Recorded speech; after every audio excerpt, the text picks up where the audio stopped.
I've been in this car for 10 hours. 3 more hours to go.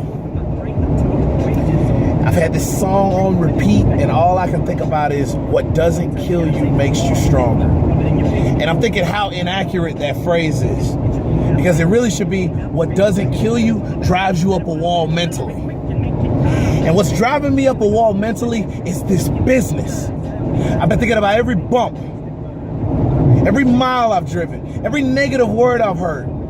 I think about how I wake up with this huge chip on my shoulder to prove that I've got something special in this business. And I'm thinking, if I just hold out for one more bump, if I reach out, the baton's right there. I can just grab it, snatch it, and make this my own. Show people how it's done. But then reality kicks in. And the reality is, oh, we said one bump, how about 100 more? Or your vision must have been playing tricks on you. An inch. Now that's a mile before you can grab that, homie. And then I gotta force these muscles, the ones at the very top corners of your lip, to push up so that you can smile and say that you're just happy to be here. I am tired of smiling and saying I'm happy to be here in this business. I'm not happy about being here at the level that I'm at.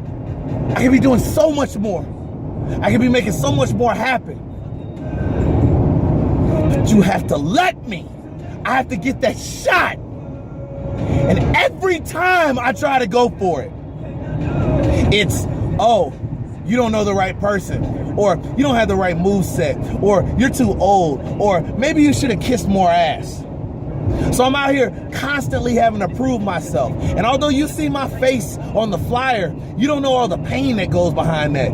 You don't know the hurt of seeing guys that you shared shows with and shared cars with, going on to get big money contracts, big tours, going on to do huge things while you're still proving yourself over and over, time and time again, every few months when you think you're about to get somewhere. Or that feeling of getting canceled off a show last minute because they don't have nothing for you, even though they were supposed to have something for you and they told you to keep the date open. Or being the champion of a company and finding out Facebook that is closed and they couldn't give you the courtesy of letting you know like a man. Or how about when you show up to a locker room and because you're not a part of the cool kids club and you don't have enough of a reputation, you're not even good enough to be considered for a dart match. I've had to think about all of this for what will be 13 hours. And how I just want to take that gear bag in the back, get home, put it in a closet somewhere, and never think about this business again. So to top it off, Josh Wheeler hits me up and he says, do you know what Owen Knight's been saying about you? Owen Knight is my opponent April the 17th at the Masquerade in Atlanta, Georgia. If Owen Knight had just kept his mouth shut, I probably would have retired before we even had the match and he would have won by forfeit. But no, he runs his guns saying, I'm washed up. I'm not important, I'm irrelevant. He's the future. He's gonna dissolve me. Owen, you got a bright future. You're one of the standouts of WWA4. And you are screwing that all up right now, talking reckless to me, the way I'm feeling right now. How many state lines have you gone for a booking? How many passports have you stamped, Owen? Not a damn one. You are a sheep spouting off opinions about a lion. And lions don't concern themselves with opinions of sheep. We eat them. We bleed them out. So I will be there in Atlanta, Georgia.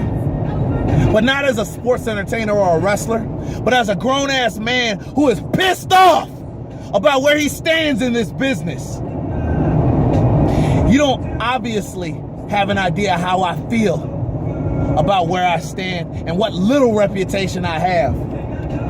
But you damn sure are gonna feel it. You best believe that.